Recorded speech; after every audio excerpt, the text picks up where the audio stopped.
In the vast, restless expanse of the Pacific during World War II, where the horizon seemed to stretch forever and the sky was both a shield and a battlefield, a young American pilot was handed an assignment that, on paper, sounded simple. Fly reconnaissance, take photographs, and bring back intelligence. He was not to seek glory, not to chase dogfights, not to rack up kills, just to observe, record, and return. But war, as it so often does, had other plans. The story of this pilot, who would go on to destroy 40 enemy planes despite being ordered to simply take photos, begins not with a burst of gunfire, but with the quiet tension of a briefing room, the hum of engines on a sun-baked runway, and the weight of expectation pressing down on his shoulders. He was a member of a new breed. The photo reconnaissance pilot, tasked with flying deep into enemy territory, often alone, armed with nothing but cameras and his wits. The brass believed that the best way to win battles was to know the enemy's every move, to map their airfields, their convoys, their hidden strongholds. But the Pacific was a place where plans rarely survived first contact with reality. The Japanese, masters of camouflage and surprise, were always adapting, always waiting for a chance to strike. For a pilot in a reconnaissance plane, the odds were daunting. The aircraft were stripped of guns and armor to make them faster and lighter, but that also made them vulnerable. Every mission was a gamble. Fly low and risk being spotted by ground fire. Fly high and risk interception by enemy fighters. The pilot's job was to get in, get the shot, and get out, preferably without being seen. But for this particular pilot, the line between observer and warrior would blur in the most dramatic way imaginable. His name would become legend among his squadron, whispered in mess halls and recounted in after-action reports. He was a man who turned a camera plane into a weapon, who refused to let the enemy dictate the terms of engagement, who saw every mission as a chance not just to survive, but to strike back. The transformation began on a routine sortie over a chain of islands bristling with anti-aircraft guns and hidden airstrips. The pilot, flying a modified F-6F Hellcat with cameras mounted in the fuselage, was scanning the coastline for signs of Japanese activity. The sun was just beginning to rise, casting long shadows across the jungle and the sea. Suddenly, the radio crackled with a warning. Enemy fighters inbound, closing fast. The majority of reconnaissance pilots would have turned back toward their home base, relying on speed and altitude to escape. However, this pilot was unique. He banked hard, diving toward the deck, using the terrain to mask his approach. As the enemy's Zeros swept in, he snapped off a series of photos. Then, with a flick of the wrist, he turned the tables. The Hellcat, though burdened with cameras, was still a fighter at heart. The pilot throttled up, pulled into a climbing turn, and caught the lead Zero in his sights.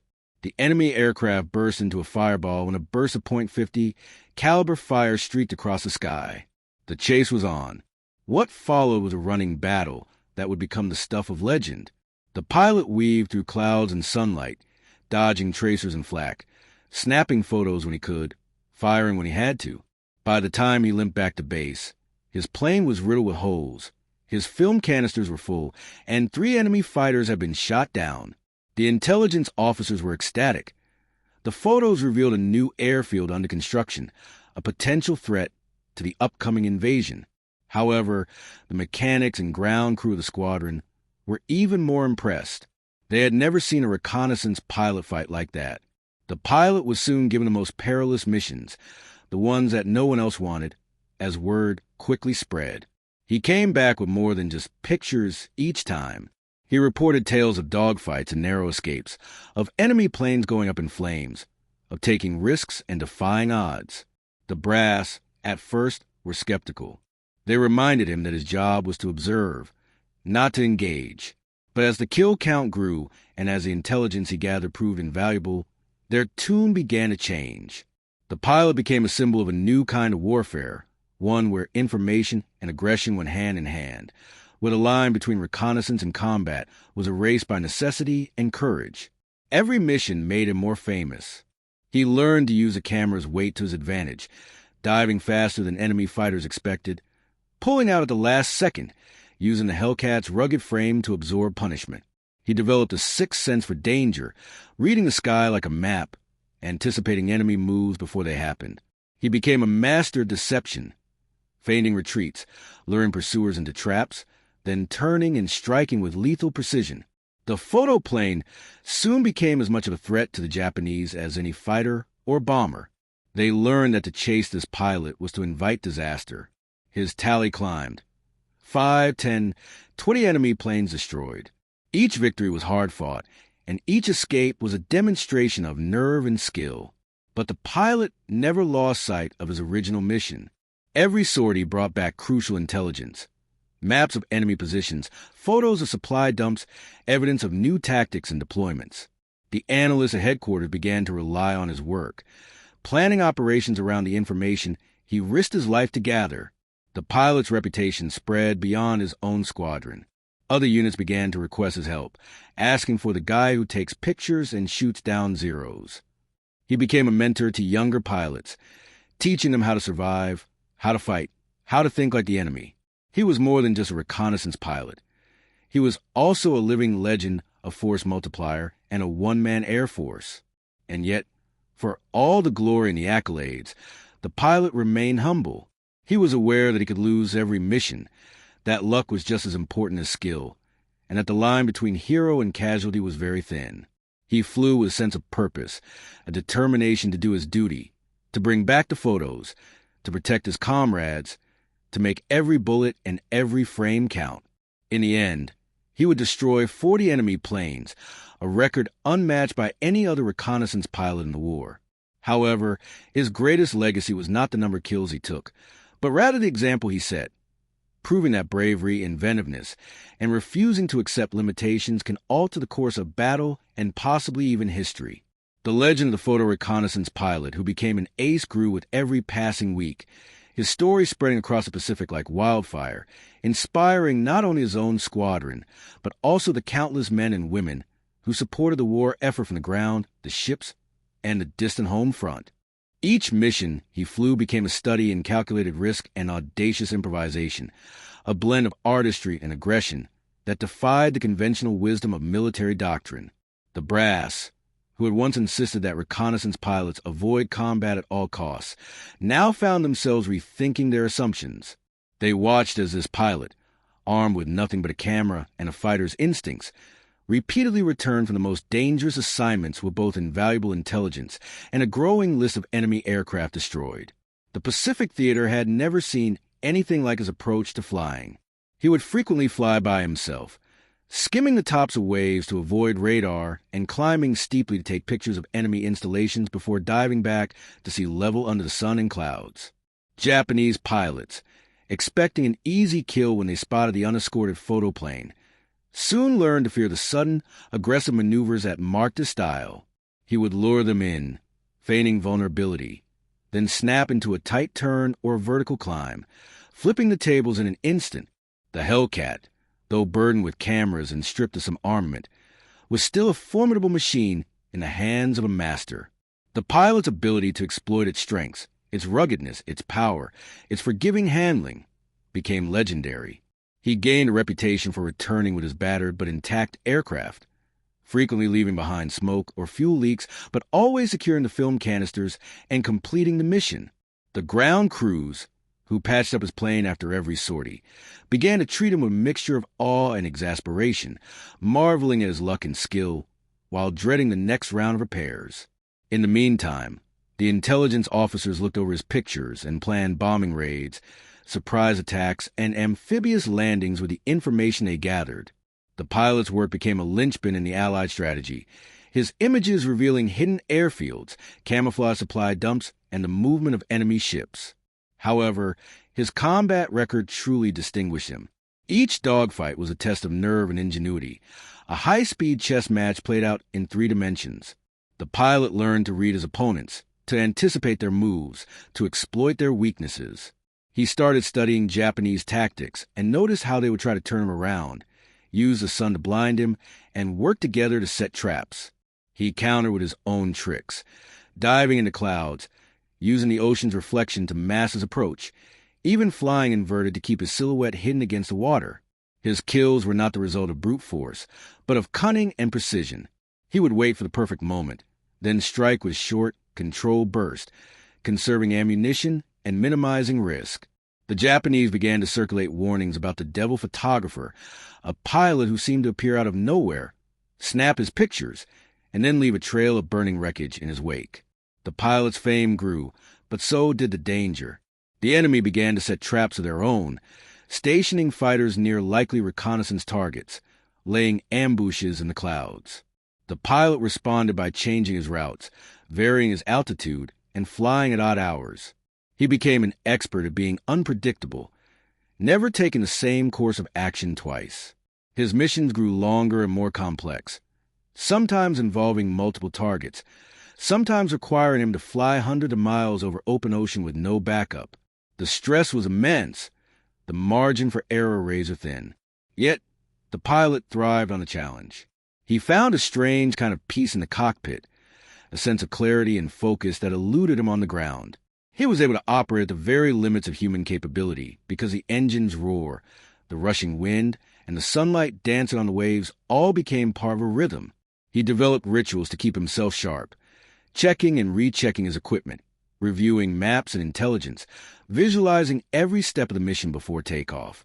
He knew that one mistake, one lapse in concentration, could mean disaster.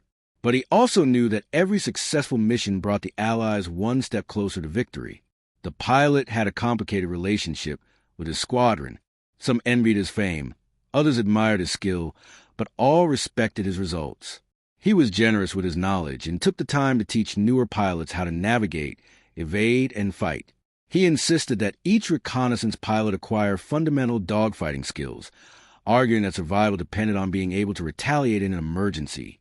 His influence spread, and soon other pilots began to emulate his tactics, leading to a new generation of reconnaissance aces. After initially being skeptical, the brass sought his guidance regarding aircraft modifications and mission planning. He worked with engineers to improve camera mounts, to add emergency armament, to tweak the Hellcat performance for the unique demands of reconnaissance combat.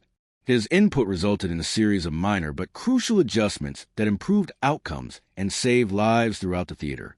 Yet, for all his success, the pilot remained haunted by the cost of war. He saw friends lost, missions that ended in tragedy, targets that proved more dangerous than expected.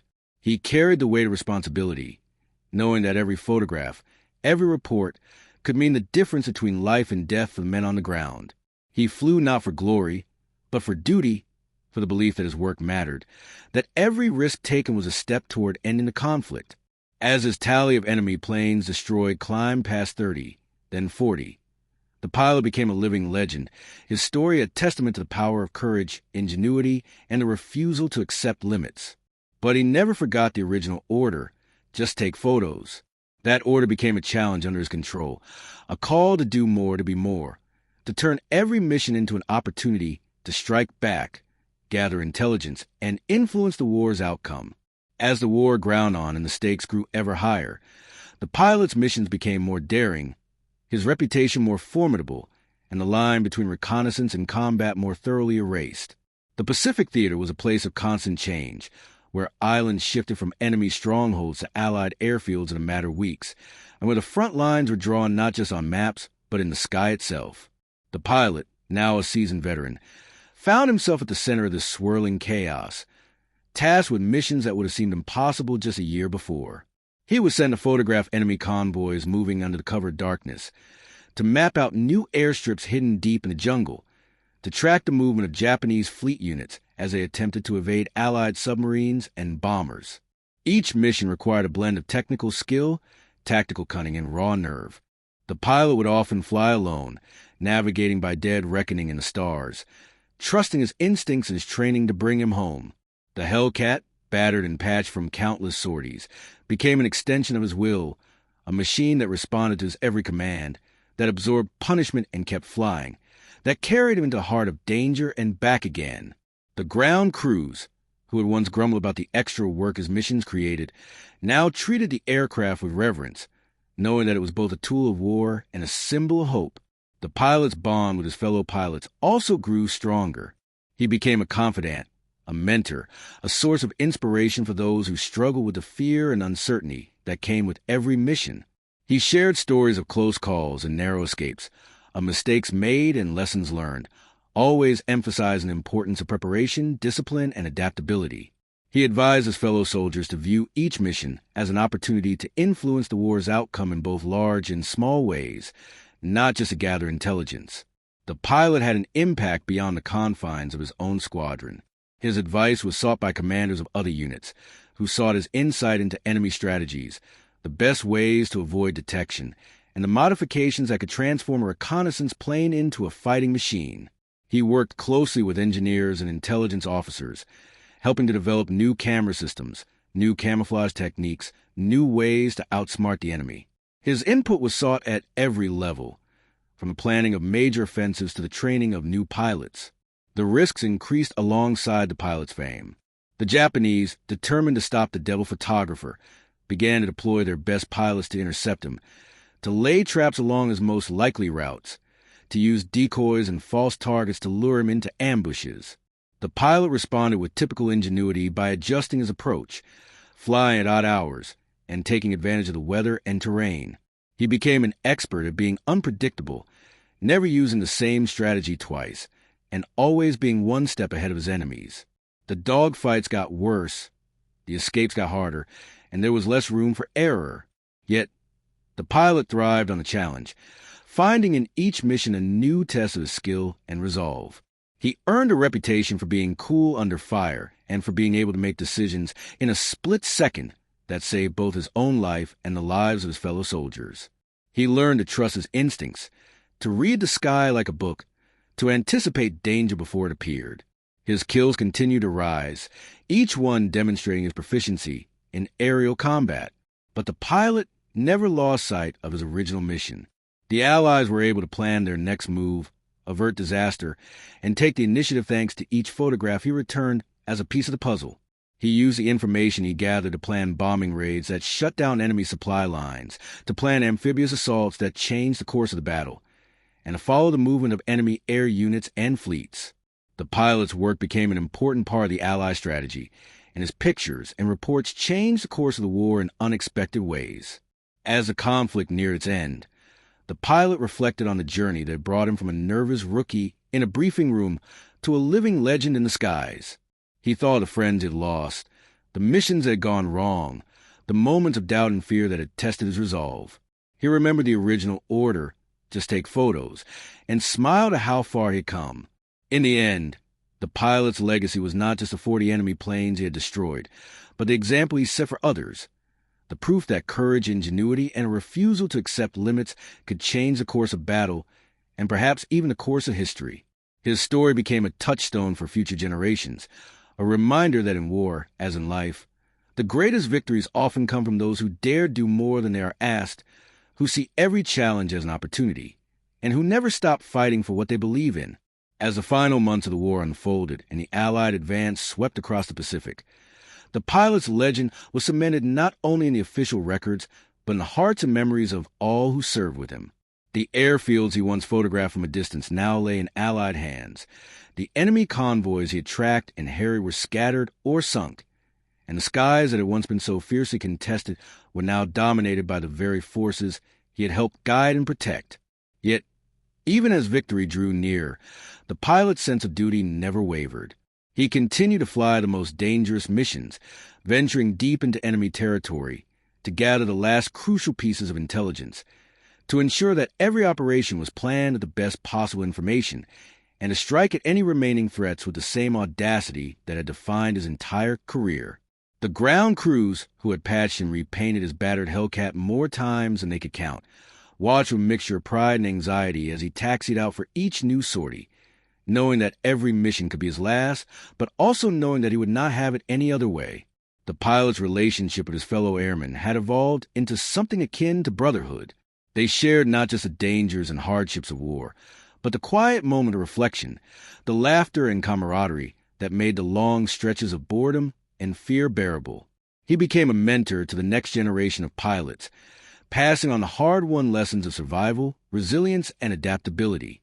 He taught them that the true measure of a man was not in the medals he wore or the victories he claimed, but in the way he faced adversity, in the courage he showed when the odds were against him, and in the integrity with which he carried out his duty.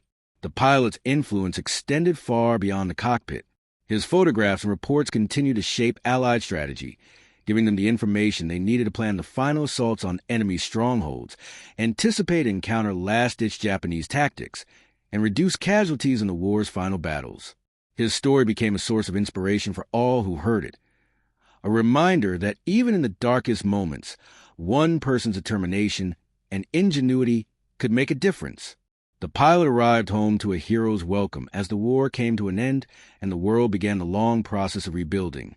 Yet he carried with him the memories of those he had lost, the missions that had tested him to his core, and the knowledge that his greatest achievements had come not from seeking glory, but from answering the call of duty with everything he had. He was celebrated in newspapers and magazines, his exploits recounted in books and documentaries, but to those who knew him best, he remained the same humble, determined man who had once been told to just take photos and had instead changed the course of the war. The pilot's legacy endured in the years that followed. He became a teacher, a leader, a symbol of what was possible when courage and creativity met opportunity and necessity. His story was told to new generations of pilots, a lesson in the power of initiative, the importance of preparation, and the value of never underestimating what one person can achieve. The battered Hellcat he had flown through so many battles was eventually restored and placed in a museum, a silent testament to the extraordinary partnership between man and machine, to the risks taken and the victories won. Visitors would stand in awe before the aircraft, reading the plaques that told of the pilot who had been ordered to just take photos and had instead destroyed 40 enemy planes, shaping the outcome of the war and inspiring all who followed. In the end, the pilot's story was not just about combat or reconnaissance, about kills or intelligence gathered. It was about the spirit of innovation, the refusal to accept limits, and a belief that every mission, no matter how routine or dangerous, was an opportunity to make a difference. It was about the quiet heroism that so often goes unrecognized, the willingness to do more than is asked, to risk everything for the sake of others, and to leave a legacy that endures long after the guns have fallen silent. As the sun set on the era of propeller-driven fighters and the world moved into a new age of jet aircraft and global peace, the story of the pilot who was told to just take photos and instead became a legend remained a beacon of what is possible when courage, skill, and determination come together in the service of something greater than oneself. His deeds, his example, and his name would continue to be remembered not only in military history, but also in the hearts of all those who believe that one person can truly change the world.